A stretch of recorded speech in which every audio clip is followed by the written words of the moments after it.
part 2 ng kaysa sa mesing panalangin. Muli kami nagsusumamo sa iyo, Ama, at tahamis kita sa langit mga langit. Maraming salamat po sa pagsama sa amin kaninang umaga sa aming mga pag-aaral. At nadama namin ang presensya na nagpaunawa sa aming mga isip at puso. Ganoon din sa oras na ito, muli namin inayahan na naway samahan kami sa aming pag-aaral muli. At kasama din po ang aming request ng pagpapanatili ng kayusan sa habang kami po nag-aaral. Kung kayo po nakasumpong na namang karumihan sa amin, patawarin nawa kami upang ang lahat ng aming matatanggap at marinig ay maging karapat dapat kaming tumanggap. At ang rito ay sinasamo sa pangalan po ng Yesus Kristo. Amen.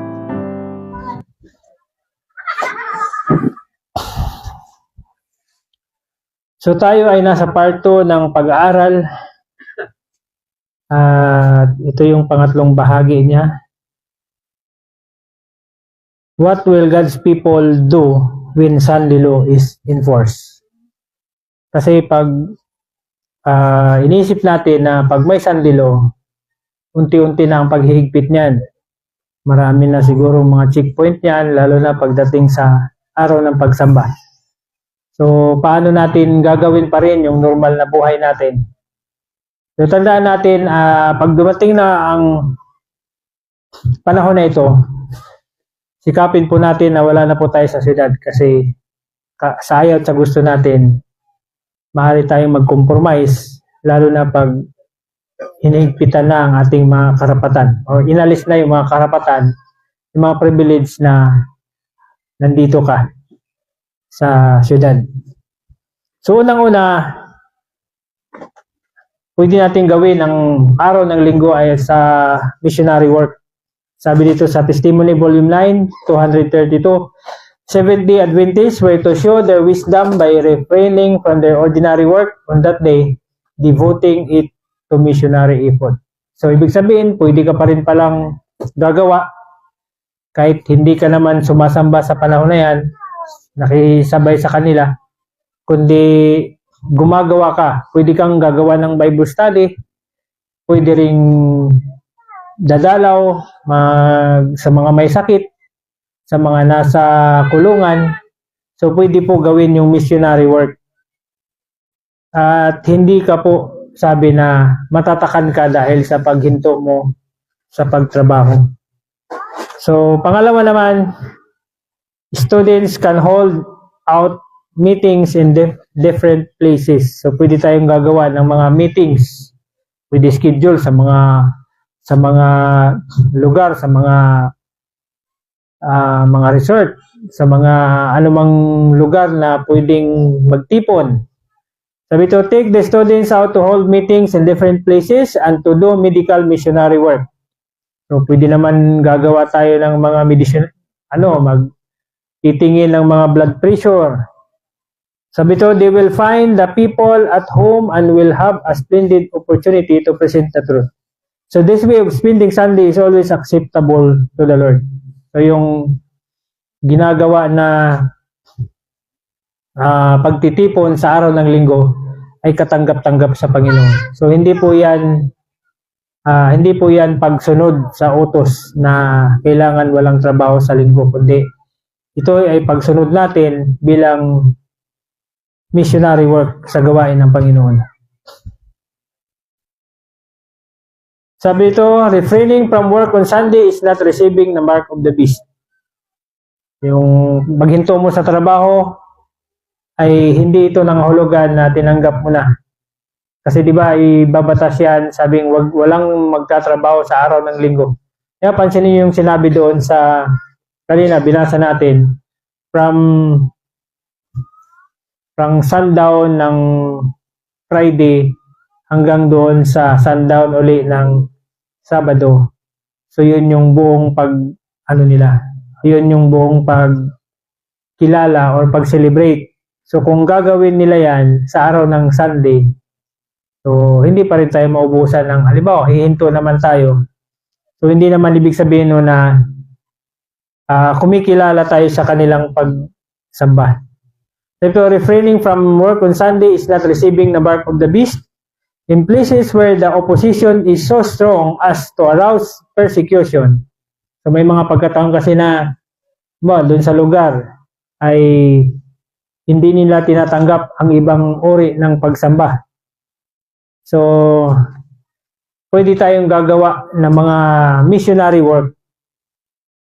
Sabi to, if work is done on Sunday, sabi niya, in places where the opposition is so strong to arouse persecution, if work is done on Sunday, let your brethren make that day an occasion to do genuine missionary work. So yun nga, nabanggit ko na, pwede tayong dadalaw, pwede makipag-Bible study, pwede makipag-sharean, so magagawa pa rin natin yan. Kasi kung hindi talaga tayo pwede magtrabaho, sa araw na yan, hindi pwede rin sasabihin sa'yo, hindi ka pwede magbenta. Hindi ka rin pwedeng bibili. So yun po yung mga mga gagawin sa panahon na kahit merong sandilo na. Ano pa? Sabi ito, religious services can be held on Sunday. So pwede pala tayo magtipon. Hindi para i-honor yung Diyos ng Sunday. Kundi halimbawa, may naka-schedule na Brad, may magpa-Bible study doon, araw ng linggo, walang problema yun. Pwede natin gawin. Kasi baka isipin nyo, ay wala, kasi pagsamba na rin yan eh. So iba po ang purpose natin. Iba yung tinatangi natin na araw ng pagsamba natin. Kundi iba rin yung ini-schedule lang natin. Sabi niya, Sunday can be used for carrying forward various lines of work that will accomplish much for the Lord. On this day, open-air meetings and cottage meetings can be held. So pwede yun sa mga resort, sa mga cottage cat, sa mga paliguan, pero parang ang hirap doon pag nandun ka sa mga liguan. Ang ingay. Maliban na lang kung mga liblib na lugar yon. Sabi pa, house-to-house work can be done. So pwede tayo maka-schedule pa rin. I-schedule lang natin kung baka matakot tayo. Pwede tayo mag-Bible study basta wag lang Sabado at saka Linggo. So parang takot ka sa Linggo mag-Bible study. Kasi iniisip natin, baka isipin natin, pag mag-Bible study ka sa Linggo, parang sinasambo mo ang Diyos. Siyempre, pag may Bible study ka, manalangin. Maring kakanta pa kayo. Pero hindi po ibig sabihin yun na sumasamba ka. Part po yun ng pag-Bible study. So those who write can devote this day to writing their articles. So pwede rin sa Linggo. Gagawin yung mga sinusulat. Kung susulat kayo ng kanta, susulat kayo ng mga ano bang sinusulat? Or mga nag-study kayo, so pwede rin gawin yan. Make this meet, whenever it is possible, let religious services be held on Sunday. Kung saan pwede natin gawin yung religious services. Make these meetings intensely interesting. Sing genuine revival hymns and speak with power and assurance of the Savior's love. So, pwede tayong gagawa ng mga, halimbawa, mga Sunday keeper sila. Sabihin na, Brad, pwede ka mag-speak doon sa church namin. So, pwede pong gawin yon.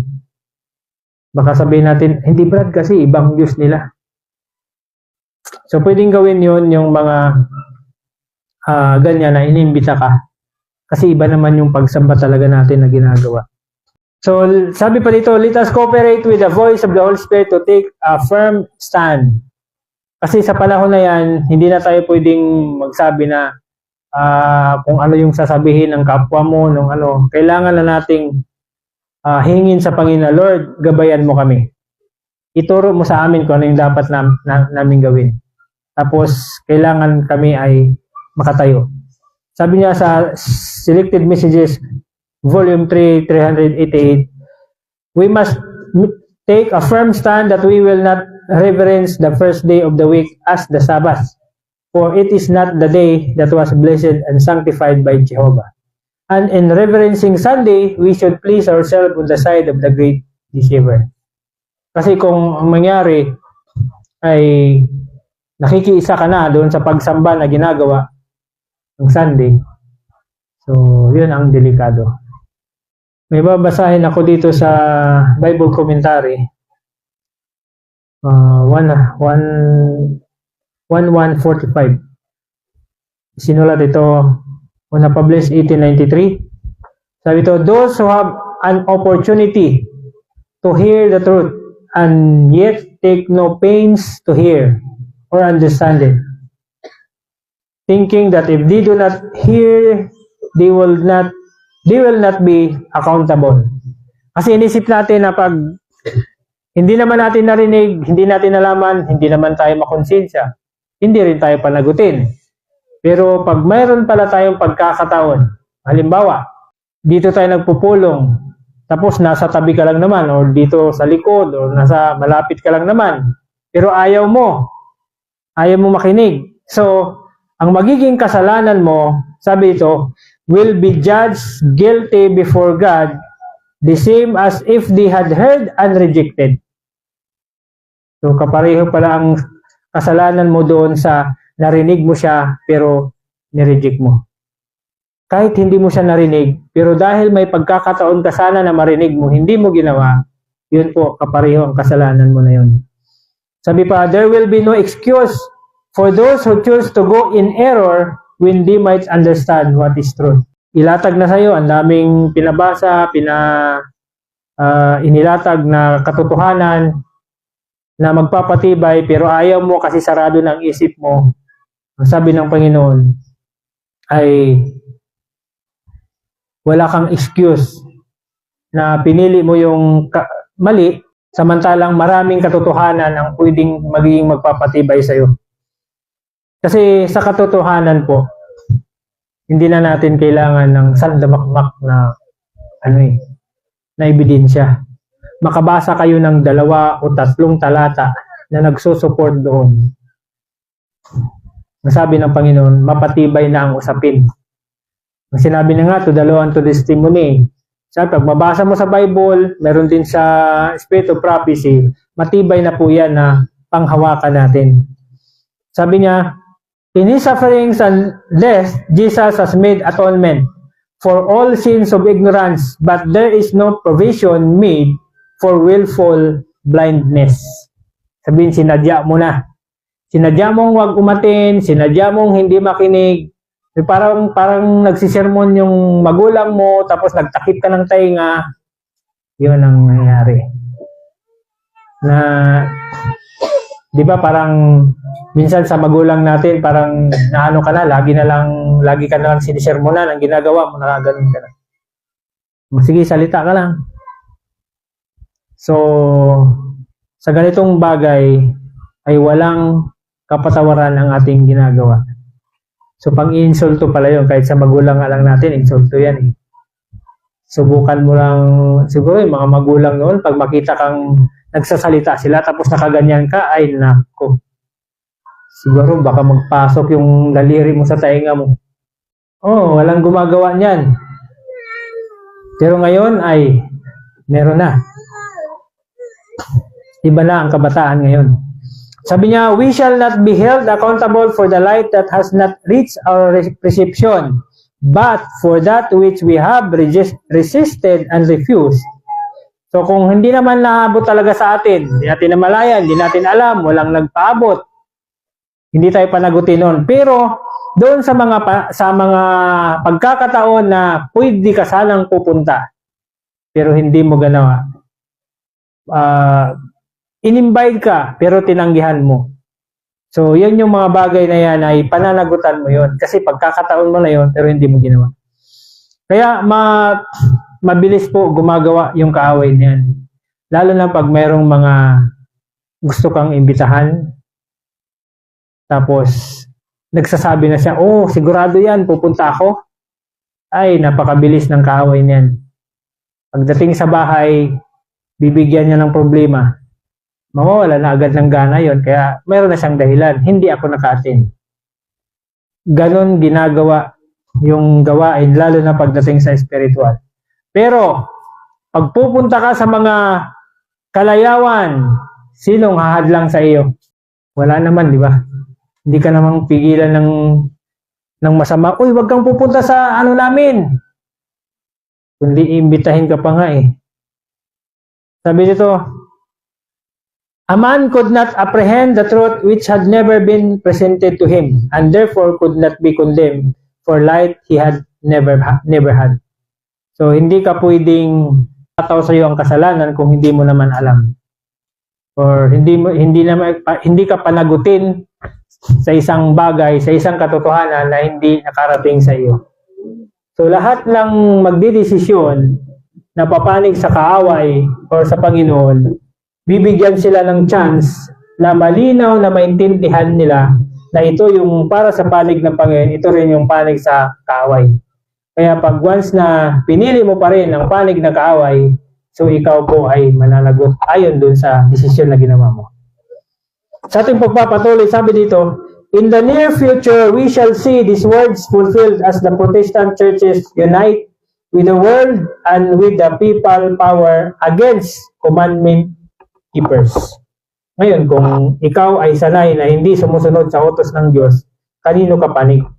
Kasi yung mga anak ng Diyos, commandment keeping sila. Kaya kung hindi ka commandment keepers, saan ka panig? Hindi ka naman pwede sa gitna. Sabi ito, to secure popularity and patronage, legislators will yield to the demand for a Sunday law. So dahil takot sila na hindi iboto ng kanilang mga kababayan, anong takot nila, ang ganung gagawin nila? Susundin nila yung demand ng karamihan. Kasi lalo na mayroong magpo-post, sabi niya, wag niyong gawin yan. Ay makita mo, mas marami yung nagsasabi, hindi, ibatas na yan. So, sino ang sundin nila? Ito yung sinasabi. To secure popularity and patronage, legislator will yield to the demand for a Sunday law. Sundin nila yung nakakarami. Kaya nga, di ba, meron tayong tinatawag na common good. Kung sino yung marami, yun yung pagbibigyan. Sa panig ng Panginoon, hindi lahat majority wins. O hindi lahat majority ay yun ang kalooban ng Diyos. Lalo na kung wala namang takot sa Diyos, tapos marami kayo. So, hindi yun kalooban. Sabi niya pa, those who fear God cannot accept an institution that violates a precept of the Decalogue. So, in this battlefield comes the last great conflict of the controversy between truth and error. So, what is one result of such a decree? Diba, pag sa batas na. Sabi ito, but the decree enforcing the institution of the papacy in violation of the law of God, our nation will disconnect herself fully from righteousness. Kaya yun po yung sinasabi na pag once ibabatas na yan ng Amerika, ang kanyang kasalanan ay umabot na po hanggang sa langit. At darating na po ang pagsasara ng kanyang provision. So sa panahon na yan, dyan na po kikilos ang Panginoon. Ngayon, kung mangyari na po ito, our nation will disconnect herself fully from righteousness kasi kanya lang sinusuway yung utos ng Diyos. Ano ang kanyang payo sa atin? Get out of the large cities as fast as possible. So, ang dami niyang payo, ano? Get out of the large cities as fast as possible. So, kasunod pa, sabi niya, in both the old and the new world, the papacy will receive homage in the honor paid to the Sunday institution that rests solely upon the authority of the Roman Church. Kaya sa ayaw at sa gusto natin, pag ikaw ay sumasamba sa araw ng linggo, ang kinikilala mong authority ay mula po sa authority ng Roma. Yun po kasi sila po ang nagtatag ng institusyon na yan. Hindi po galing sa Diyos yan. Kahit sabihin natin na dyan kasi nabuhay na maguli sa araw na yan ng ating Panginoon. So hindi niya po diniklara na pag ako ay nabuhay, yan na yung araw o bagong araw na pagsamba. Wala po siyang sinabing ganun. Wala po siyang binilin. Kasi kahit ang Panginoon hanggang sa kanyang kamatayan ay nagpahinga siya sa ikapitong araw. Sa kasunod, sabi ito, but in the very act of enforcing a religious duty by secular power, the churches would themselves form an image to the beast. Hence, the enforcement of Sunday keeping in the United States would be an enforcement of the worship of the beast and his image. Kasi bakit po? Kasi galing sa beast yung authority ng Sunday keeping. Kaya ang sino mang gagamitin ng beast na mag-enforce nito ay magiging image siya ng beast. Kaya ang enforcement na gagawin ng Amerika dito na ipopose ito ng mga Protestant o mga religious body sa Amerika, so sila po ang kukumpos kasama po yung civil authority ng Amerika. Sabi niya sa Testimony, Volume 5, 129, Paragraph 2, a storm is arising that will wrench and test the spiritual foundation of everyone to the utmost. So yung bagyo na ito ay susubok sa atin. Susubok sa ating pananampalataya. Kung matibay ba talaga ang pundasyon na ginagawa mo. O pundasyon na tinatungtungan mo. Kasi kung mahina yan, pagdating dito sa pagkain, sa trabaho, isusuko mo na agad ng madali. Therefore, avoid the sandbed, hunt for the rock. Dig deeply your foundation sure. Build for eternity. Build with tears, with heartfelt prayers. Let every one of you from henceforth make your life beautiful by good works. So, kailangan makita sa atin yung ebidensya na matibay yung pundasyon na ating tinatayuan. Let every one of you, sabi niya, Caleb's are the men most needed in these last days, that which will make our churches vigorous and successful in their efforts is not bustle but quiet, humble work, not parade and bombast, but patient, prayerful, persevering effort. So hindi yung basta markabahala, kundi kailangan mayroong pagpaplano, mayroong maayos na mga solusyon na ginagawa o na mga hakbang na ginagawa. So, dito pinapaalala sa atin na ang anak ng Diyos, pag dumating ito, hindi pa rin sila yung mga tao na mainit ang ulo, hindi sila yung mga tao na parang kunting sagi lang ay nagkikipaglaban na, kundi sila pa rin ay mas lalo kung naging pasensyoso sila dati, mas lalo pa sila magiging pasensyoso sa panahon ito. Kasi sanay sila sa na in-exercise yun sa panahon nung dinadala sila ng Panginoon sa crisis. So sabi pa dito, the storm is coming, the storm that will try every man's faith of what sort it is. Believers must now be firmly rooted in Christ or else they will lead astray by some piece of error. So mapapansin nyo, hindi tayo pwedeng baka siguro na sabihin natin matagal na tayo sa pananampalataya. Matibay na ang aking paniniwala. Kasi hindi natin alam. Yung mga nauna sa atin, nakikita ko sila dati na pag sila ay tumayo, matindi yung paninindigan nila. Para bagang isipin mo na itong tao ito, siguro pag dumating ang Panginoon, dadatnan siyang buhay. Pero nakakalungkot. Kasi marami sa kanila ang hindi natin nakikita na tumatayo, na nanindigan sa dati nilang panindigan. Kundi mayroon na silang pinangahawakan ng mga aral na alam natin na wala namang pundasyon. So, delikado po ang ating kalagayan kung tayo ay huminto na sa pagtuklas. Kasi kung sabi ng Panginoon, habang tayo na patuloy naglalakbay, yung liwanag ay patuloy niyang ibibigay. Pero hindi ito sasalungat doon sa liwanag na ibinigay niya noong una na naging pundasyon ng pananampalataya natin. Sabi niya, fancies of Satan are now being multiplied, and those who swerve from the path of truth will lose their bearings. Kaya pag once na Halimbawa, natagpuan niyo ang katotohanan, humiwalay kayo. Sa tingin niyo, sino ang lalapit sa inyo? Katotohanan pa rin? Yung, ano na, mga pakana na ng kaaway. Tapos, kung saan pa kayo mahina, doon kayo dadalhin. Brad, di ba gusto mo naman yung ganito? Wala na. Tapos, bukod doon sa nadaya ka na, sisiraan mo pa yung mga dati mo kasi mga ano yan sila, mga ganyan. So, yun ang nakakatakot. So, ikaw na yung kapalit ni Satan na taga sumbong. Sabi to, having nothing to which to anchor, they will drift from one delusion to another, blown about by the winds of strange doctrines.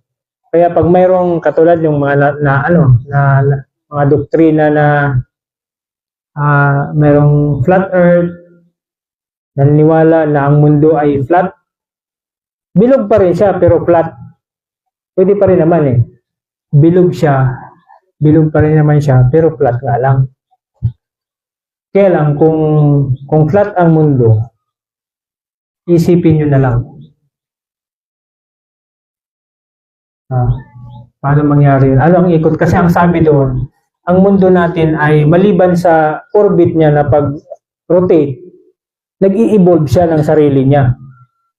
Di ang bilis niyang mag-ikot kasi kung flat siya ganun, ganun pala, di kahit mag-ikot siya ng ganun, yung pa rin ang tatamaan. Maliban na lang kung ganun flat siya. Pagbalik niya, dito sa amin may araw, sa inyo wala. Parang isang ganun lang, sa inyo naman. Yan.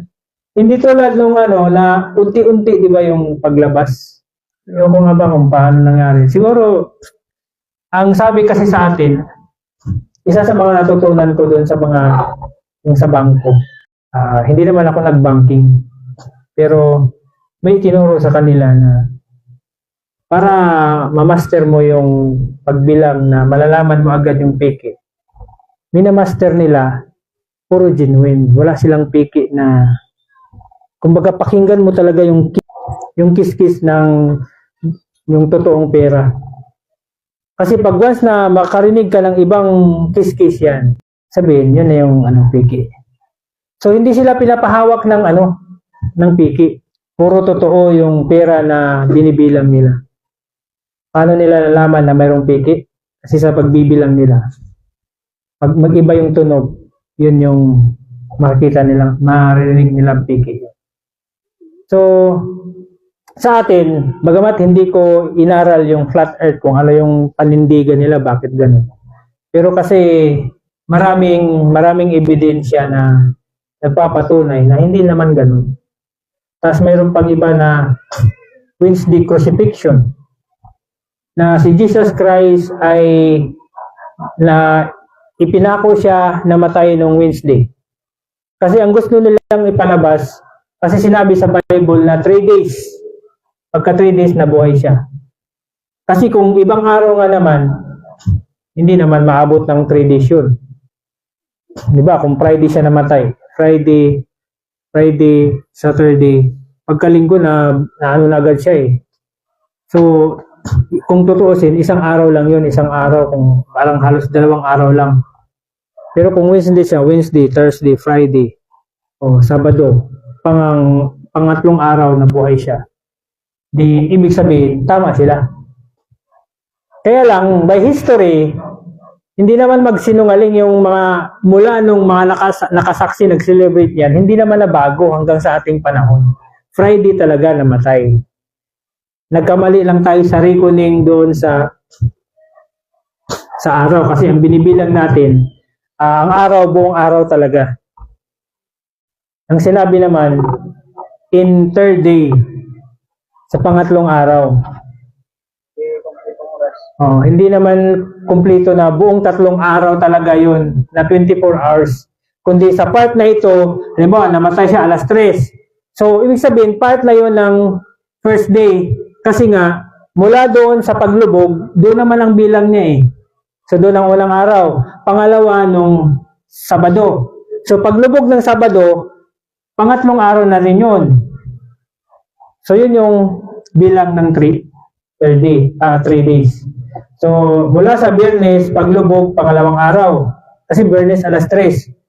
alas 3 hanggang, sabi natin, lumubog alas 6. So, alas 3 hanggang alas 6, yun yung unang araw, 3 hours lang siya, 3, 4, 5, 6. So, 3 hours lang yung doon sa unang araw.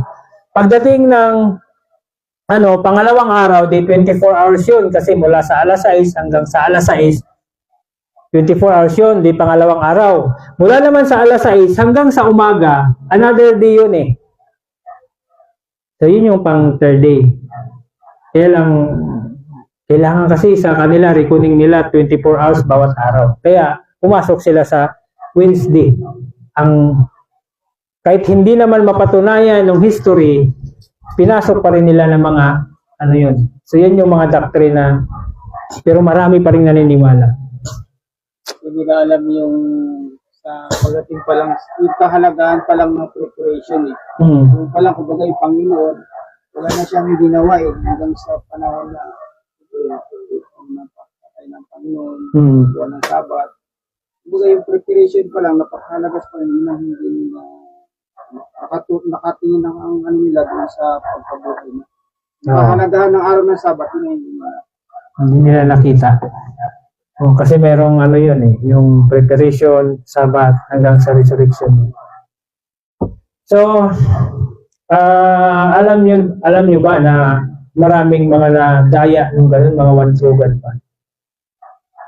Sabihin, maaaring mas matagal pa sila kaysa sa atin. Pero ganun sila nadaya nung ganung mga doktrina. Kaya nga mahirap yung mag-venture ka ng mga doktrina na hindi naman hindi na nire-reveal ng Panginoon. So, sabi dito sa early writings, 48, "O let us live holy for the Lord and show by well-ordered life and godly conversation that we have been with Jesus and are His meek and lowly followers." Kasi bakit po kung tayo ay, kaya nga ito yung nakakalungkot. Di ba? Sa mga kapatiran, hindi mo mapanghawakan ang ugali ng bawat isa. Gustuhin mo man na dapat ganito tayo, kailang mayroon pang mga nag-a-adjust, mayroon pang doon pa lang sa simula silang adjustment, mayroong iba na naka-overcome na. Kaya may mga ugali na lumalabas pagdating ng crisis. Pero dapat mayroon tayong goal na kailangan magiging meek and lowly followers tayo. We must work while the day lasts, for when the dark night of trouble and anguish comes, it will be too late to work for God. So wala na tayong pagkakataon pag dumating na ito. Lalo na kung lalabas ng Panginoon. May sandilo na. Hindi mo na hindi mo na mapipigilan ng, lalo na kung hindi ka naman sanay sa stress. Tapos pagdating ng araw, lagi kang hindi na kayo pabibilhin. Hindi ka na makakalabas ng kay yung gasolina mo, hindi ka makabili. So anong gagawin mo? Wala na tayong time na mabago pa yung ating kung sa panahon na yan. Napakahirap na po. Napakahirap na yan. Kasi marami na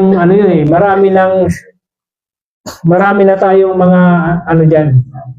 Marami ng mga pagkakataon na dadalhin ka doon para masubok yung iyong sarili. Kung dati nga wala pa yung malalim na dahilan ay nagko-compromise tayo, lalo na sa panahon na yan. Hindi natin panghawakan. At sa panahon na yan, sinasabi nga doon na huli na para magbago tayo. Kasi, bakit nasabi kong huli na? Kasi, yung judgment nauna sa atin. Kaya sa panahon nung idalhin yung crisis na yan, dapat yung puso natin, yung isip natin, nakatuon na sa spiritual, hindi na sa mga makasanlibutan na bagay. Sabi pa dito, Jesus is in His holy temple and will now accept our sacrifices, our prayers, and our confessions of faults and sins, and will pardon all the transgression of Israel, that they may be blotted out before He leaves the sanctuary. Sa ngayon, kaya pang gawin ng Panginoon yan. Pero sa panahon na lalabas na siya, delikado na po tayo. Paano natin malaman na lumabas na siya? So may palatandaan pa rin. Kasi ang sabi ng Panginoon, yung masama, magpakasama, yung matuwid, magpakatuwid. So lalabas yun na karakteristik na makikita natin. So sabi pa dito, when Jesus leaves the sanctuary, then they who are holy and righteous will be holy and righteous still. For all their sins will then be blotted out, and they will be sealed with the seal of the living God. So doon pa lang maranasan nila na hindi ka na magkakasala kasi pag dumating na sa punto na ikaw ay silihan na. But those that are unjust and filthy will be unjust and filthy still, for then there will be no priest in the sanctuary to offer their sacrifices, their confession, and their prayers before the Father's throne. So wala nang didinig sa kanila para sa kanilang mga hinaing kasi lalo na pagtapos na ang gawain ng Panginoon. Therefore, what is done to rescue souls from coming storm of wrath must be done before Jesus leaves the most holy place of the heavenly sanctuary. So, bago lalabas ang Panginoon, kailangan yung mga tao na dapat mapaabutan ng katotohanan ay maabot na. So, mayroon pang sabi dito sa Testimony, Volume 5, 546, Paragraph 2, the Christian world is now making movements which will necessarily bring commandment-keeping people into prominence. Paano kaya mangyari ito? Paano tayo mailalagay sa harapan? Mayroon silang movement na ginagawa na darating yung time yung mga commandment-keeping people, katulad sa atin na sinusunod natin ang ikaapat na utos, o hindi lang naman ikaapat ang sinunod, kundi yung buong kautosan, kasama na po itong Sabat. Darating yung time na tayo ay mailalagay sa harap sa paanong paraan. Pag once na magkaisa na sila, na maglalagay sila ng batas o gagawin nila ang batas na yan, so sinong mailalagay sa harapan? Tayo. Kung manatili tayong nag-iingat ng utos ng Diyos. Kasi malalaman nila ngayon kung sino yung lumalabag sa batas nila. Sabi ito, there is constant supplanting of God's truth by the theories and false doctrines of human origin. Movements are being set on foot to enslave the conscience of those who would be loyal to God. Lalo na pag tapat ka sa Panginoon, maglalatag talaga ang kaaway sa iyo ng mga paraan na para panghinain ka, para pagdudahan yung kalagayan mo. The law-making powers will be against God's people. Every soul will be tested. Isasabi po dito, every soul. Bawat kaluluwa. Kaya hindi po grupo ang pag-test sa atin individual. Oh, that we would, as a people, be wise for ourselves and be precept and example, impart that wisdom to our children. Kasi darating yung time na ang mga pamilya ay magkakahiwa-hiwalay, kaya dapat alam nila kung paano manindigan sa panahon ng crisis na ito.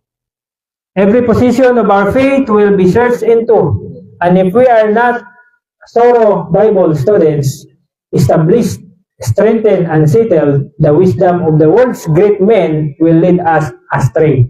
Kasi dadaling ka ng mga sikat, magagaling na mga preacher, magagaling na mga matatalino sa sanlibutan, sasabihin nila kahit ito yung nababasa sa Biblia, babalik ta rin nila yan. Siguro kung nakakapakinig kayo ng mga deliberation ng nasa Senado, sa House of Representatives, makikita nyo kung ano yung eksena pag tayo ay tinawag na. Kasi sinabi yan na dadalhin kayo sa mga legislative halls. Yan na lang na bang legislative halls sa lugar ng mga representative at sa mga senate. Yan yung legislative halls. Kaya possible na malaman nila na, oh, dito sa Palawan, si Brother Franklin ay lagi naming nakikita na lumalabag. Patawag ka ngayon. Kaya ikaw yung tagagulo dito sa Palawan. Patawag ka ngayon dun sa Legislative Hall. Una, patawag ka ngayon sa sa office ng representative. I-interrogate ka. O bakit? Ikaw, Mr. Tina, alam mo lang may batas na tayo na bawal magtrabaho sa araw ng linggo at bawal sasamba sa ibang araw. Bakit ikaw? O di, haharap ka, anong gagawin mo? Ganun pong sila. Okay lang sana kung yung boses niyan ay malumanay. O ikaw, Mr. Tina, tinatawag ka dito, ay may kasamang sigaw yan at pangsindak na para bagang mayayanig ka rin na kahit katotohanan ang dala mo, parang sabi, tahimik ka na lang. Pero ang sabi ng Panginoon, huwag tayong matakot. Kasi pag once tayo pinatawag sa ganyan, ibig sabihin, alam niya kung ano yung bibigay sa atin na salitain natin. Pero, ang kagandahan nito, mapalad ka kung isa ka sa pinadala doon or tinawag para panagutin ka sa sa katotohanan o sa pananampalataya mo. Kasi sa panahon na yan, habang sumasagot ka, maraming nakikinig at mapatunayan nila, oh, tama pala yung pinanindigan niya. Sinabi ng Panginoon na mas maiging tinig mo na ng Diyos ang susundin kaysa tao. Kasi ang utos ng Diyos ay mas sigit na makapangyarihan kaysa utos ng... Tapos babasahin din siya ang Romans 13. May nasusulat na kailangan magpasakop ka sa batas. Wala doon, pero mas mataas ang utos ng Diyos. Kaya nga sinabi doon, mas mahalin mo ang Diyos ng buong puso mo at buong kaluluwa at mahalin mo ang tao gaya ng iyong sarili. So, yan yung maiksina na possible na mangyari sa atin at hindi natin alam kung sino yung dadalhin. Hindi ko rin sasabihin na ako yun or sino ba sa atin yan. Huwag naman sana. Pero kung papuntahin ka talaga, mapalad ka, no? Kasi although nakakatakot yung sitwasyon na yun, kasi nakikita ko pa lang dun sa interrogation nila, grabe, matindi. Ha? Matatalino. At saka, kahit sumasagot ka na ng ganito, paikutin nila yan at mag-iisip ka. Pero yun pala, yun pa rin ang kailangan mong isagot. Iniba lang nila yung posisyon ng tanong mo. Kaya kailangan, sabi nga doon, maging wise as a serpent tayo, harmless as doves. So, hindi ko alam kung na-excite ako, natatakot din eh. Pag may naman din, may mga may sasagot, ay, buti na lang, wala akong sasagot dyan. Kasi pag nandun ka na sa harap, tapos wala ka pang kakampi. So, mararamdaman mong kakampi ang Panginoon lang. So, ang kagandahan naman nun, kaya nga tayo pinaparanas na minsan na mapag-isa ka, may makakausap kang tao na magugulo, may makakausap kayong mga tao na parang ang hirap ispilingin. So, paraan na yan na isa kayo. Good luck. Sino kaya yun, ano? So, kaya kailangan sa atin matibay, malinaw sa atin yung posisyon ng ating pananampalataya. Kasi matatalino sa sanlibutan ang ating makakaharap. Kaya lang, sabi ng Panginoon, hihiyain niya yung matatalino sa sanlibutan sa karunungan na ibibigay ng Panginoon sa atin. Kaya nga, kailangan natin magbasa, magtuklas pa ng kaalaman patungkol sa pagkilala sa Diyos. So, ito yung paalala sa atin. Great Controversy 479. Watch ye therefore, lest coming suddenly he find you sleeping. Nakakatakot. Wala naman akong sinabi basta binasa ko lang to. Wala akong nakita na nakatulog eh. Perilous is the condition of those who growing weary of their watch. Kasi pag napagod na tayo, tingin kasi natin mahaba na yung paglalakbay natin. Tapos marami na tayong nagawa, napapagod ka na. Delikado po pala yun. Kailangan kasi baka mamaya yung sa pagpapahinga natin, doon pala tayo inatake. Kasi sabi niya, perilous is the condition of those who growing weary of their watch. turn to the attraction of the world. Kasi parang inisip mo, lagi na lang kami nagpapahinga every Sabbath. Dapat magbigay naman kami ng, ng ibang kasiyahan.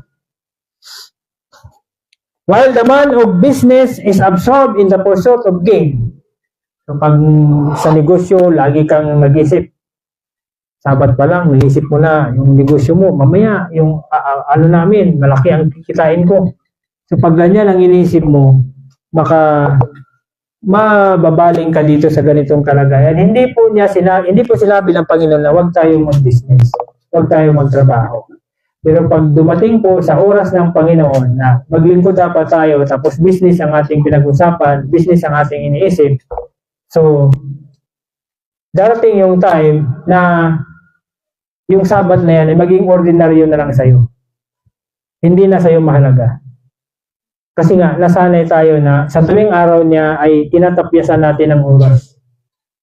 Hindi man natin maaring nalalaman, pero ninanakawan natin ang Panginoon ng oras na dapat para sa Kanya. Kasi di ba ilang araw na nga ang binigay sa atin? 6 na 24 hours ang ibinigay niya sa atin. Tapos ilang 24 hours ang para sa atin? Ay para sa Kanya. Isa lang.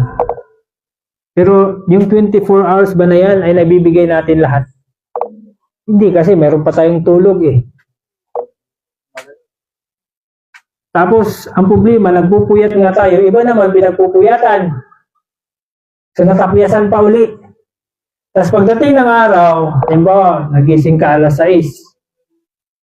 Dapat ibibigay mo na yun, yung 6 to 6. Ang problema, nabawasan pa uli. So, logi ang Panginoon. Kaya pag once na hindi natin naramdaman na nakakagawa tayo sa araw ng Sabat, nakakagawa tayo ng pagkukulang sa Kanya, darating yung time na easy-easy na lang sa'yo yung paggawa na yun. Parang hindi mo na mamalayan, kasalanan pala. Sabi pa dito, while the pleasure lover is seeking indulgence, while the daughter of fashion is arranging her adornments, it may be in that hour the judge of all the earth will pronounce the sentence, thou art weighed in the balances and art found wanting.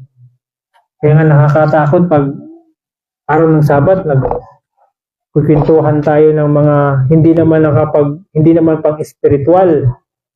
Kasi tandaan natin, kung ang ating mga salita ay nire-record yan sa ordinaryong araw, kung ano yung ating sinasabi, lalo na sa araw ng Sabat. Kasi dito yan, dinidevelop yung ating karakter. Kaya nga ang pangako niya sa araw ng Sabat ay una, kaginhawaan. Pangalawa, pagpapala. Kasunod, kabanalan. Paano ba tayo mapapabanal kung yung ating pinag-usapan ay hindi naman pang spiritual? So para din tayong pumunta sa isang lugar na nag-sightseeing tayo, nakakita tayo ng mga bagay na nagdudulot sa atin ng pagkakasala. Yun po ang magiging kasalanan natin. Kahit sabihin lang natin na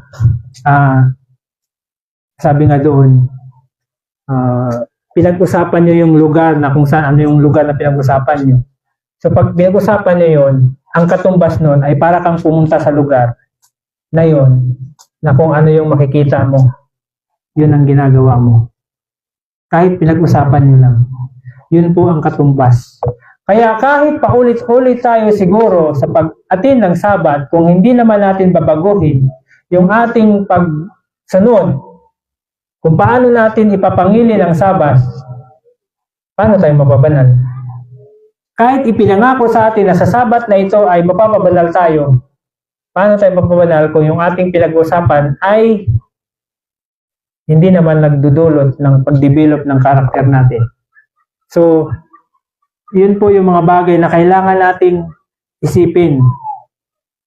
Kailangan nating tandaan kasi napakahalaga po yan. Siguro kahit magsabat tayo buong buhay natin, pero kung ganun pa rin ang uri ng ating pagsunod sa araw ng Sabat, hindi po mababago yung ating karakter. Oo, marami tayong naririnig, marami tayong pumapas sa isip, pero hindi yung ating pananaw, yung ating karakter, nanatili pa rin ganun kasi nga, sa araw ng Sabat, wala naman tayong napakinabangan.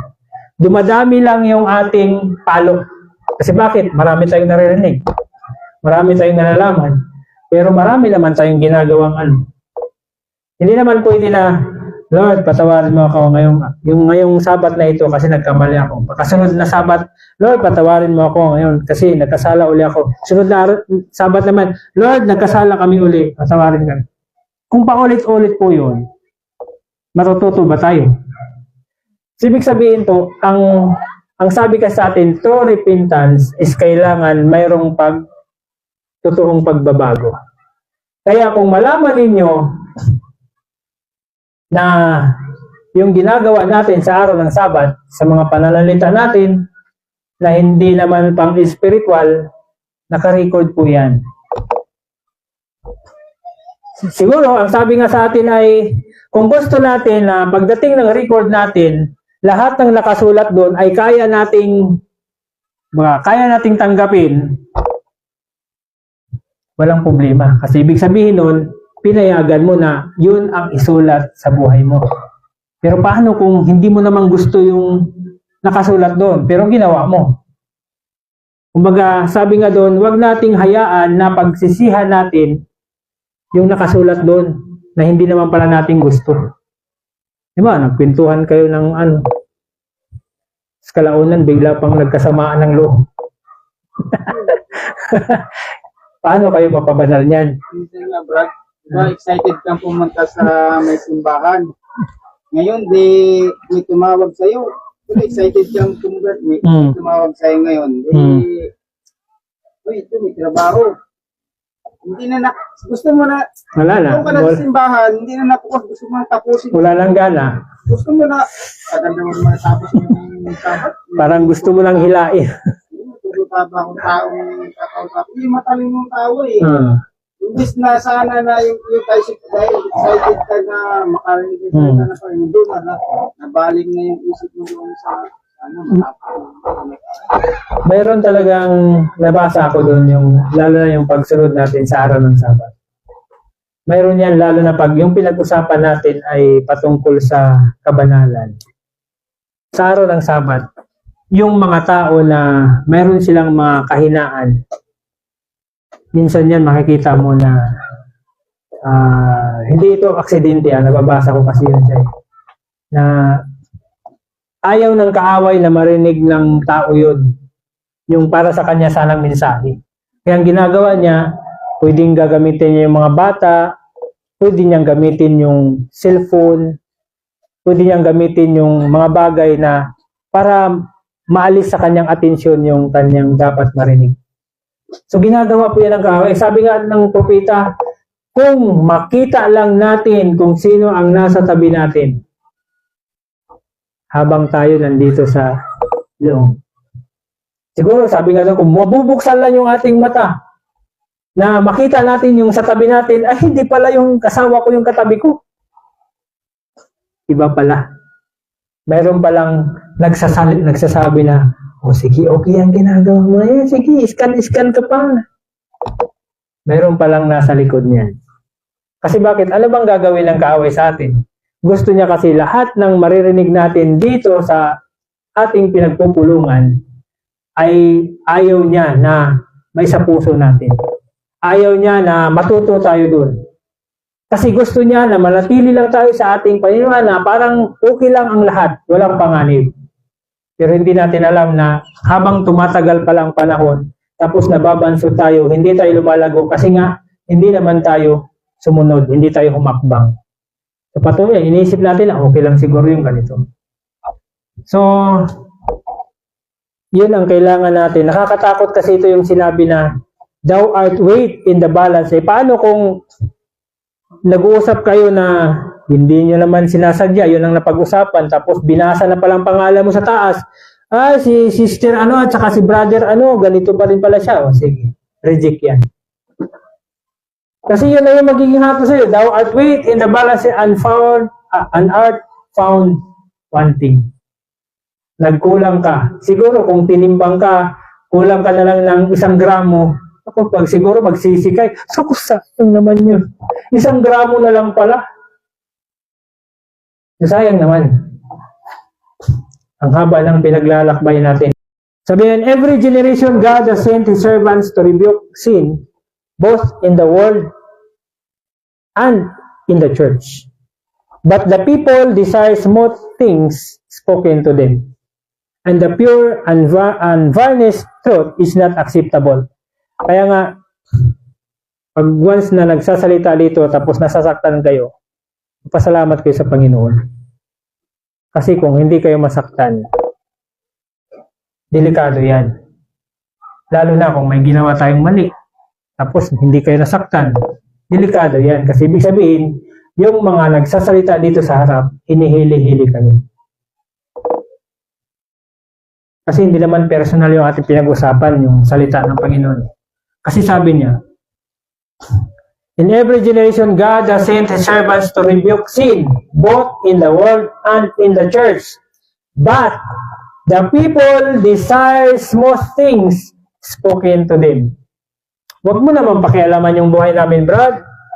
Alam mo namang ito yung ano namin eh. Oh, gusto niya na huwag pakialaman, hindi pakita yung mali ba yung ginagawa niya. So yun yung small things. And the pure and varnished truth is not acceptable. So many reformers in entering upon their work determined to exercise great prudence in attacking the sins of the church and the nations. They hope by the example of a pure Christian life to lead the people back to the doctrines of the Bible. So, nakakatakot kung sa ngayon ay sa ating paglilingkod ay wala na tayong maramdamang panganib. Na parang settled ka na. Kasi dati naranasan ko yun eh. Tinatanong ko talaga sarili ko, ito ba yung Kristiyano? Parang wala mang challenge. So, sa ganun pala, doon ipapadama sa iyo ng Panginoon na napakalayo mo pa, bagsak ka. So, nakakatakot yun. Ayoko nang balikan. Di ba, Sister Eden? Alam niya yan eh. Ano ba yun? Nakakatakot yun na pag naramdaman nyo na parang walang panganib sa pananampalataya nyo, na parang okay ang lahat, delikado po yun.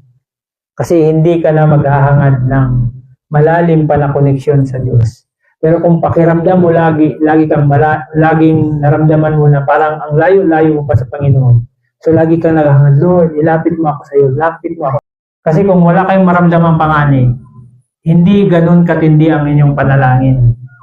Katulad sila Sister Bibi, nabado din. Kung wala silang pangailangan sa Panginoon, hindi naman sila manalangin ng taimtim. Lalo na kung bawat kilos nila ay nandyan naman lahat, nakukuha na agad nila. So, hindi yan manalangin na, Lord, maawa po kayo. Sana ibigay niyo po sa amin yung aming kahilingan. Hindi yan manalangin ng ganun. Kasi ang tao, pag once na mayroon kang kailangan, taimtim ang panalangin mo. Pero kahit may pangailangan pa, pero dahil nakukuha mo naman sa kaya mo siyang abutin, hindi ka mananalangin ng ganun katindi. Kaya, sabi ito sa kasunod, so with all the promises of God's word, in them He is speaking to us individually, speaking as directly as if He could listen to His voice. Ngayon mo yung pag nagbabasa pala tayo, dapat nating angkinin na yun ang pagnanalita ng Panginoon sa atin. Yun ang kasagutan niya sa atin. Lalo na pag nakabasa kayo ng mga pangako, panghawakan niyo yan, kaya hindi po yan aksidente. Kundi talagang ibinigay sa iyo ng Panginoon kasi kailangan mong magkaroon ng katibayan. Sabi niya, it is in these promises that Christ communicates to us His grace and power. Nothing besides can impart the courage and faith which give vital energy to the whole being. So walang pwede, di ba sa mga tao, pag mayroong mga tao na, may mga tao na tingin natin naasahan sila, di ba parang salita pa lang nila, lumalakas ka na. Pananalita pa lang nila, parang okay ka na. So, lalo na pag sinabing, alam mo, mahal na mahal kita. Naku, siguro parang lahat ng gagawin sa buong bahay ay kaya niya lang gawin yun. Kasi bakit? Mayroon siyang inspirasyon. Pero pag wala, tas lagi kang nakasibangon, naku, kahit napakaliit lang na bagay, pinag-aawayan mo. Kasi bakit? Wala ka namang inspirasyon na narinig sa kanya. Isipin mo, walang pananalita na nagbibigay sa iyo ng lakas. Kasi kung ang salita ng tao nagbibigay sa atin ng lakas, lalo na yung pangako ng Diyos. Pag once na nabasa mo yun at sabi nga doon, panghawakan mo. Kasi yun ang magdadala sa iyo ng courage.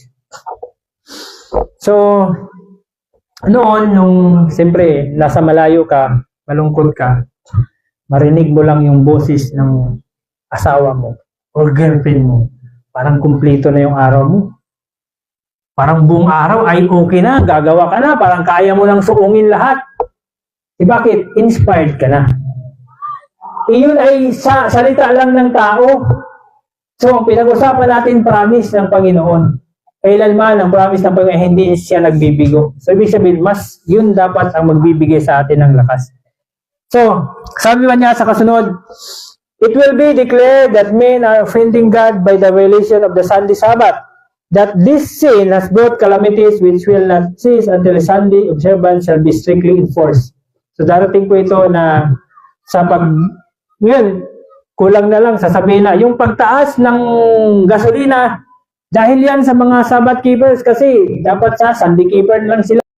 Darating yung time na yung mga kalamidad, anumang darating sa atin, bagyo, baha, lahat yan, ipapataw sa lahat ng mga Sabbath keepers yan. Kaya ang gagawin nila, sabi niya, kailangan i-force natin ang Sunday para lahat maobliga talaga. Sabi niya, and that those who present the claims of the fourth commandment, thus destroying reverence for Sunday, are troublers of the people. So, anong tawag sa atin? Mga manggugulo kayo. Kasi, yung paniniwala nyo ay kunti lang naman kayo. Sabi niya, preventing the restoration to divine favor and temporal prosperity. So, yung pagtatapat natin sa Diyos, ang kapatumbas nun ay hindi natin paging tapat sa kanila, lalo na pag may batas na.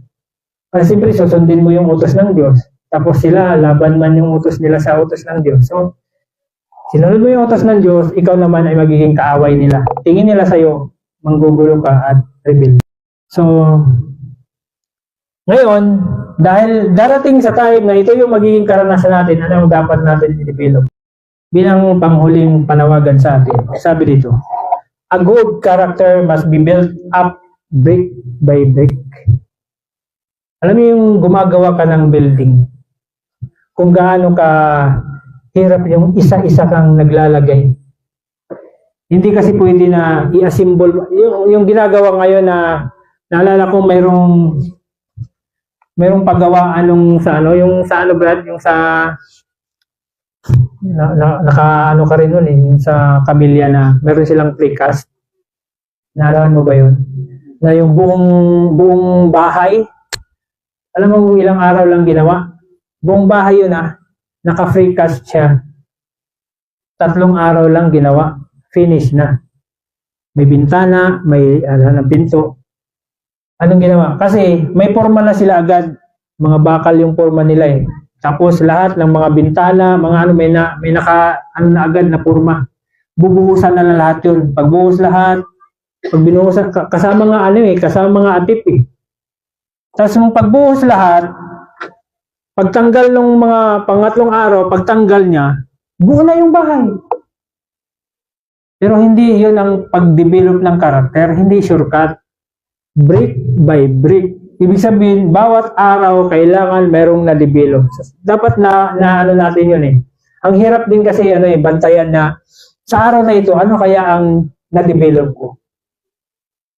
Sabi mo, Lord, gusto ko sana na maalis sa akin yung pagiging mainitin ng ulo. Di ngayon, dinala ka ng Panginoon. Nag-init ang ulo mo. Hindi mo napigilan.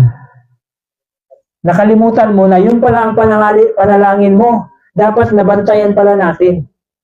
Kaya pag once na pinapakita sa atin kung ano yung ugali natin, ibig sabihin, gusto ng Diyos na makita natin yon at sikapin natin na mapagtagumpayan. Hindi para ipahiya tayo. O maaaring nakakahiya man kung maraming nakaalam, pero sana dalawa lang kayo ni misis mo or wag na sana yung iba kasi nakakahiya man. Pero yun po ang pag-develop sa atin. Sabi niya, every day growing in proportion to the effort put forth. So, paano ka ba gusto mo sabi mo, Lord, gusto ko magiging pasensyoso. Tapos ngayon, nagkakwentuhan kayo ng asawa mo o hindi kayo nagkaintindihan. Nag-init na yung ulo mo. Wala ka ng pasensya. So, sa mga ganun, dapat pag nanalangin tayo, bantayan natin kasi dadalhin talaga kayo ng Panginoon kasi yung panalangin mo, sinasagot niya yan. Akala mo hindi sinasagot sinasagot niya, dinadala ka sa, maring hindi man ang asawa mo o di kaya sa trabaho, dadalhin ka niyan para lalabas yung pagiging ikaw. Pag hindi mo nabantayan, siyempre, mapapahiya ka. Pero pag nabantayan mo, parang gigil ka na, parang naalala ko, Sister Bibi kanina, parang gusto ko nang magwala. Pero gusto ko rin maging Kristiyano. Yun yung ganun kahirap yun, sis. Na pwede ka lamang magwala kasi sanay ka dati kung maring nagagawa mo yun dati, nakapagsisigaw pa, yung baga parang ayaw mong na anuhan ka ba, na kumbaga parang nakapaka, nasigaw-sigawan ng mga ganito. Lalo na kung mula pagka bata mo hanggang sa ganyang edad mo, hindi ka nakaranas ng ganon, may dahilan ka. Sasabihin mo, kailanman hindi ako nakaranas ng ganito, sayo lang. Kaya siyempre, mag-voice out ka. Pero sa kabila nun, dahil pinaalala sa'yo, kailangan mo magpigil, Kristiyano ka. Yun ang hirap. Yun din ang pinakamahirap sa Panginoon nun na pwede niyang gawin ng isang bagay, pero hindi niya ginagawa na advantage. Yung advantage na meron sa kanya. Katulad nung sa alam niyo ba yung hirap na mayroon sa Panginoon nung time na sinabi ni Satan na kung ikaw ang anak ng Diyos, gawin mong tinapay itong batong ito. Alam mo ba kung ano ang ginawa ni Satan doon sa bato? Pinurma niyang tinapay. Nasa paningin ng Panginoon, tinapay yun. Pwede niya naman din gawing tinapay talaga yun na katotohanan, na totoo. Kaya lang, siyempre, taste ngayon sa kanya. Tapos gutom na gutom ka na. Alam mo yung gutom na gutom ka na tapos halimbawa, parang nangyari sa akin 6 months ka na hindi ka kumakain ng isda kasi isip ko, parang tinatry ko talaga na kaya ko siguro, sabi ko kaya ko na kasi nakalimang buwan na ako, kaya ko pala. Pagdating ng 6 months. Kasi nangyari dun, pagod na pagod ako galing sa Tapos pag uwi ko sa bahay, parang sobrang lanta talaga ng katawan ko. Di nakita ko dun, bagong prito, aroy. Tapos yung sinaing, bagong saing pa, aroy, may sausawan pa. Naku, wala talaga. Dun bumagsak. Pero mo sa tagal na ng panahon na iniingat-ingatan ko, maraming beses na tiniis ko talaga. Sabi ko, ayoko kumain, ayoko talaga kasi kailangan kong tiisin sa sarili ko. Disiplinahin. Kahit yung may napagtagumpayan ko pa ngayon, mga inihaw na suran, basta mga isdang bato, napagtagumpayan ko yun kasi hindi pa naman ako gutom nung time na yun. Pero nung gutom talaga ako, biro mo sa akin pa lang ganun kahirap tanggihan yun na gutom ka. Tapos pagod na pa. Gaano pa kaya, sa akin, ilang kainan lang ako walang kain. Wala nga, yung isang kainan lang ngayon Samantalang yung Panginoon na yun. Kami nga, Brad, galing sa IFIP, camp meeting. Ilang linggo tayo doon talagang halos wala pagpunta yung Pero pagpunta namin sa Nara, simula, kami, ang hapunan namin ay halos, nakapaghapunan pala kami bago kami nakaalis.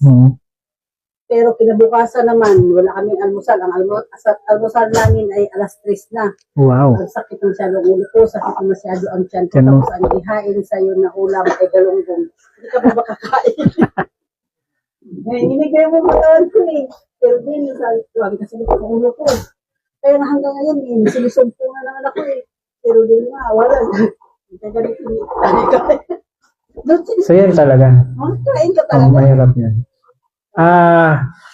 Ako kasi hindi ko naman, mula nung nag-fasting ako, parang doon ko palang na-overcome yun na hindi na ako nagiging alipin sa pagkain. Kasi kahit sabihin natin, dumating sa punto kasi na may lugar kaming pinuntahan na wala talagang makain na yung kainan na yan, wala akong pwedeng makain. Maring kanin lang. Pero ang ginawa ko, dumating sa point na yung gutom na rin talaga ako. Kailangan ko lang ng tubig. Kasi kumbaga sa yung time na yun ay naranasan ko na kasi na yung nakapasting ka, hindi ka na ganun kaalipin talaga. Yun yung masasabi ko. Walang problema yun. Hindi Kaya mong, problema kasi o kung mayroon kang yung hindi sanay ng sikmura mo, yung tiyan ko ang binuproblema kasi pag natake ako sakit, pag ulo ko sa bayi, kaya yun ang talagang hindi na nakikinig. So, siguro ang sa akin lang, Yung katawan namin eh. wag lang akong subukin na mga 5 araw walang kain. Baka hindi ko rin makayanin. Pero mga 1 araw siguro, 2 araw, kaya ko pa yan eh. Kasi nakayanan ko nga yung 7 araw eh. O pang 10 days yung pang unang 3 kasi mayroon siyang juicing. Tapos yung 7 kasunod hanggang pang 10 na. Yun yung wala na. Tubig na lang.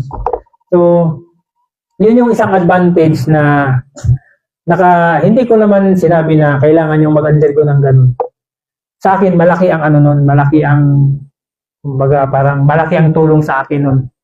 Kasi kung tutusin, siguro pwede na akong kakain ng mga ibang pagkain sa mga panahon na nandun ako sa sitwasyon na parang gusto mo lang kumain tapos pinipigilan mo lang. Kaya lang kung hindi ka naalipin ng panlasa mo, nakakaya mo na siya.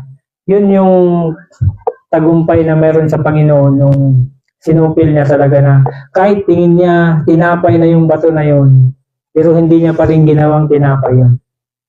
Kasi pinakita talaga sinabi kasi sa Spirit of Prophecy, pinakita sa kanya ni Satan na yung bato na yun ay purmang tinapay. Siguro yung tinapay na yung pinakamasarap na tinapay na natitikman ng Panginoon at yun yung pinakita ni Satan sa Panginoon, pero hindi pa rin siya natukso. So gano'n yung hirap ng pakikipaglaban sa sarili. Kaya nga sabi dito, those characteristics which they will take to heaven with them must be obtained by the diligent exercise of their own faculties, by the improving every advantage providence gives them, and by connecting with the source of all wisdom. So lahat ng i-develop natin na karakter ay magbabase doon sa kung ano yung natutunan natin. So kailangan po kung ano yung natutunan nyo, bawat Sabat, bawat araw na nagbabasa kayo, sikapin natin na malakaran yun. Sikapin natin na may sabuhay kasi doon i-develop o doon madidevelop yung ating karakter. Sabi niya pa, aim for no low standard. Let not your minds be cast in an inferior mold. The character of Joseph and Daniel are good models for you to follow. But Christ is the perfect pattern. So maring kay Joseph, kay Daniel, magaganda na yung mga karakter na pinapakita nila. Pero kay Christ pa rin yung perfect pattern natin. Kasi siya yung nagbigay, kumbaga, pinakita niya sa atin kung ano ang utos ng Diyos. Paano sundin ang utos ng Diyos. So, sana po sa oras na ito, alam ko na hindi natin alam kung gaano katagal yung mararanasan natin na mula sa paglabas nung batas na ito. Pero sa ngayon, ang masasabi ko, binibigyan pa tayo ng pagkakataon ng Panginoon na i-develop yung ating karakter para pag dumating man ito, ay handa ka na. Kahit sigaw-sigawan ka, kahit masasakit na niyan, siguro ngingitian mo na lang siya. Sasabihin mo lang, magsasabi lang siguro si Sir Baby, yan na lang ba ang kaya mong sabihin? Kasi pag once na pumatol ka sa mga tao na hindi Kristiyano, ang sabi doon, binababa mo yung sarili sa tulad nila. Kaya mas maigi na lang na manahimik tayo. Di baling sabihin nila, siguro hindi ka nagsasalita kasi totoo ano. Sa mga ganun ba, hindi ka lang nagsasalita kasi pinipigilan mo yung sarili mo. Magsasalita ko talaga na, siguro nga totoo kasi hindi ka nag-iimik. Talagang sinusukat yung pagpapasensya mo. Siguro kung pwede lang siguro, lapitan mo siya, pitikin mo yung ano. Ito lang ang sagot ko sa'yo. So, hindi po madali ang dadanasin natin, lalo na pag dumating po ito. Pero hindi naman din po tayo bibiglain ng sitwasyon. Kaya nga yung mga naranasin natin ngayon, paraan na po yan, para pagdating sa panahong ito, ay hindi na tayo mabibigla. Kumbaga, sasabihin na lang natin, ito na pala yun. Hindi ka na magwawala, mabibigla na dahil, bakit ganito, bakit ganyan? Kasi nakakita mo na, mula sa panahong ito, ay paparana sa atin ng Panginoon yung mga bagay o yung mga karanasan na maaring sa unahan ay mararanasan natin na mas mataas yung level ng stress na ibibigay sa atin. So sana po sa ating pag-aaral ay nakita natin yung kahalagahan ng preparasyon hindi lang sa panahon ng Sabat kundi sa bawat araw na kailangan nating bantayan yung ating sarili. Sapagkat sabi nga doon, lahat sa bawat araw may nililista ang anghel na nagbabantay sa atin. So anumang bagay na yon, siguraduhin natin na pag makita natin sa panahon na i-reveal sa atin yan, ay gustuhin natin siyang basahin. Huwag lang yung pagsisisihan natin. Ako ba talaga yan? Kasi lahat ng ililista po sa atin, lahat po yan ay hindi nagkakamali. Ibig sabihin, wala tayong pwedeng sabihin, baka nagkamali kayo, baka mali naman. Kasi kung magreklamo tayo ng ganun, ipapakita sa atin, parang laki-laki ng CCTV. Ito yung ginawa mo. Ito yung naka-record. Ipagkumpara mo kung ano yung sinabi mo dyan at ano yung nakalista. So, lahat po yun. So, nawa ay huwag tayong magsawa na maglingkod kasi sabi nga ng Panginoon, kung napapagod tayo, nangihina tayo, tapos yung pala ay malapit na sa sukdulan o malapit na tayo doon sa finishing line, sayang naman kung doon pa tayo bumagsak, doon pa tayo huminto. Kaya di bali na, sabi nga, hindi pa naman humantong sa punto na nire-require ang buhay natin, so sikapin nating sumunod at sikapin na ma-overcome lahat ng ating mga kahinaan. Pagpalain tayo ng Panginoon at magandang hapon sa ating lahat. Doon pala sa Brad, yung kanina kasi merong doon, na halimbawa, pagka-araw ng linggo ay inimbita ka na ikaw ang mag-speaker. Tapos, siyempre, hindi ba yun na parang nakikiayon ka rin doon Hindi. Ginagawa man din natin yan. Di ba? Kahit ngayon, kahit wala pang ano. So, ang purpose mo doon ay ikaw yung magbibigay ng salita.